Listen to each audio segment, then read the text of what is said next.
নমস্কার বন্ধুরা, তোমরা সকলে কেমন আছো? আশা করি তোমরা সকলে ভালোই আছো। সোমা লাইফস্টাইলে একটা স্বাগত জানিয়ে নতুন ব্লগ করতে লেগেছি। আর দেখো, আজকে রান্না থেকে শুরু করে দিলাম। মুগের ডাল করব। অনেকদিন মুগের ডাল খাওয়া হয়নি, তা মুগের ডালই করবো আজকে। এদিকে ভাত তো হয়ে গেছে, আর এদিকে দেখো ওই শসাও রেখে দিয়েছি। কালকে না একটু চাটনি বেঁচে গেছে, ওই জন্য আমচাচা বলছে আমের চাটনি। এই দেখো আমার জন্য আছে, ওরা তো খাচ্ছে না, তা আমার জন্য রেখে দিচ্ছে। আর এই দেখো মুগের ডাল এখন করব। তারপরে ওইদিকে ডাঁটা করলা দিয়ে একটু শুক্তো মতন করব। আজকে ফ্রাইডে, তার ফ্রাইডে আমাদের তো নিরামিষ, সেই জন্য ভাবো নর্মালি রান্নাবান্না। নিরামিষ মানে মাছ মাংস ডিমটা খাই না, এমনি পেঁয়াজ আদা রসুন দিয়ে সব রকমের রান্নাটাই খাই আমরা। তো আমি দেখো ডালটা এখন চাপিয়ে দিই, তারপরে তোমাদের সাথে আবার তো হচ্ছে ডালটাও করে নিলাম, তোমাদের দেখাবো দাঁড়াও রান্নাঘরে গেলে। আর এই দেখো বসে পড়েছি ডাঁটা নিয়ে, দেখেছি দেখো ডাঁটা কাটছিলাম। আর এখানেও দেখো এতগুলো ডাঁটা আছে, দেখতেই পাচ্ছ। এখন ডাঁটা কাটছিলাম, তার আগে কী করেছি জানো? তার আগে করলাটা কেটে কুটে একটু প্রেসারে সিদ্ধ দিয়ে দিয়েছি, কারণ করলা আর ডাঁটা আলু দিয়ে শুক্তো করবো তো দারুণ টেস্ট লাগে জানো তো। এই দেখো প্রেসার কুকার আওয়াজ শুনতে পাচ্ছ তোমরা। তা আমি এখন বসে পড়লাম, আর দেখেছো জলের বোতল নিয়েই বসেছি জানো তো। সবসময় মানে এত গরম লাগছে কি বলবো, জল খাচ্ছি কাজ করছি, জল খাচ্ছি কাজ করছি, নাহলে তো শরীরেরও তো মানে উইকনেস লাগছে জানো তো জলের জন্য। মানে ঘেমে ঘেমে নেমে যাচ্ছে শরীর থেকে, তো একদম কী অবস্থা বলো তো। এত গরম এপ্রিল মাসে কোনো দিন মানুষের এরকম কোনো শুনেছো? এত গরম 40-45 বলছে, এরপর আরও বাড়বে, 4-5 মানে ডিগ্রি মতন বাড়বে। যাই হোক, ওই দেখো প্রেসার কুকার আওয়াজ হচ্ছে, আমাকে যেতে হবে ওই দিকটায়, পালাই বন্ধু। আর বন্ধুরা দেখো তেল চাপিয়ে দিয়েছে, তেল গরমও হয়ে গেছে। এই দেখো করলাটা বললাম না একটু ভাপানি মতন দিয়ে নিয়েছি, দিয়ে একটু লবণ হলুদ দিয়ে ভেজে নেবো জানো তো। ভেজে নিলে কী বলো তো, তিতোটা একটু কম লাগে আর টেস্টটা বেশি লাগে, এটা একটা ব্যাপার। সেই জন্য আমি কী করি বলো তো, আমার মানে শাশুড়ি মা করতেন এটা, মায়ের কাছ থেকেই শেখা। এরকমভাবে সিদ্ধ একটু করে নিত, দিয়ে কি মানে ভাবনিটা আরও সিদ্ধ করে নিতেন জানো তো। তা আমি অতটা বেশি করি না, একটু তিতোর ভাবটা থাকবে, তরকারিটা ভালো লাগবে তাহলে জানো তো। আর এইদিকে দেখো ডাঁটা কেটে নিয়েছি, ডাঁটা কাটাও হয়ে গেছে, আর দেখো আলু কেটে নিয়েছি।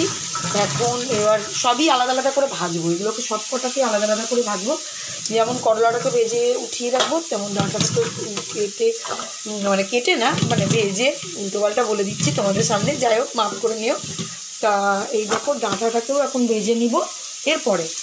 আর এইদিকে দেখো এদিকে ডালটাও করে ফেললাম, এই দেখো মুগের ডাল হয়ে গেছে। এগুলো দেখো তরকারিটা না এদিকে দিয়ে দিয়েছি, ডাঁটাটা আলুটা মশলার সঙ্গে কষিয়ে দিয়ে দিয়েছি, এখন কষছে। এখন আলুটা একটু ওই দেখো সিদ্ধ হয়ে গেছে।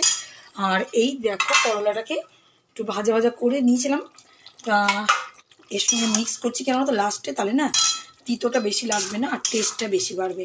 তা এদিকটা আস্তে করে দিয়ে, আর আমি এদিকে আবার তাওয়া চাপিয়ে দিয়েছি, ওই যে খুশি দুধবেলাকে বলেছি এখন দিনের বেলাতে সকালবেলাতে দুধ দিয়ে যাচ্ছে, সেই জন্য ওরও খেতে পারছি। আর এদিকে কালকের মতনই 3টে করে রুটি, এই দেখো 2টো এখানে বাকি, আর এখানে একটাই খুশির জন্য এখন হচ্ছে।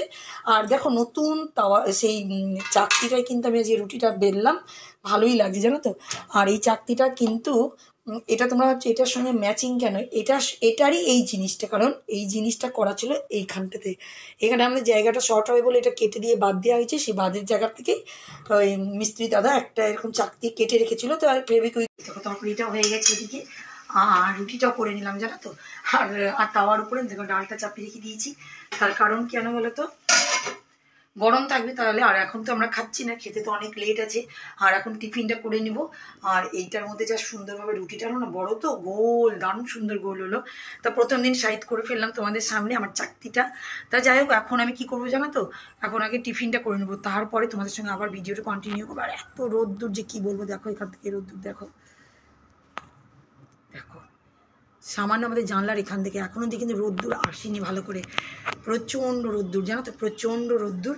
তা যাই হোক, আমি ওদেরকেও টিফিনটা দিয়ে দিই, আমার নিজেরও টিফিনটা করে নিই, তারপরে আবার কাজগুলো যখন করবো যা যা করবো সেগুলো তো তোমাদের সঙ্গে প্রতিদিনই শেয়ার করি।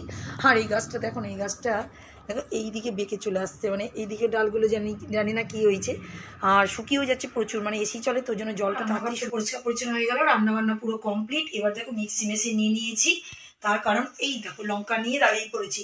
রান্না করতে করতেই দেখলাম লঙ্কাটা অনেকটা কম কম লাগছিল, তা ওই মশলাতে হয়ে গেছে, সেটার জন্য কিছু না। যা ছিল সেটা আমি করেই নিলাম। কিন্তু এবার কি বলতো, আমি কিছুটা ওই যে লঙ্কাগুলোকে এর মধ্যে বেটে রেখে দিই, তাহলে কি বলতো কাজের ফাঁকে কাজ করলে হয়ে যাবে। তা এগুলোই করবো। তারপরে আজকে ভাবছিলাম কি বলতো, একটু গাছে ওই যে খোল পচা জল দেবো।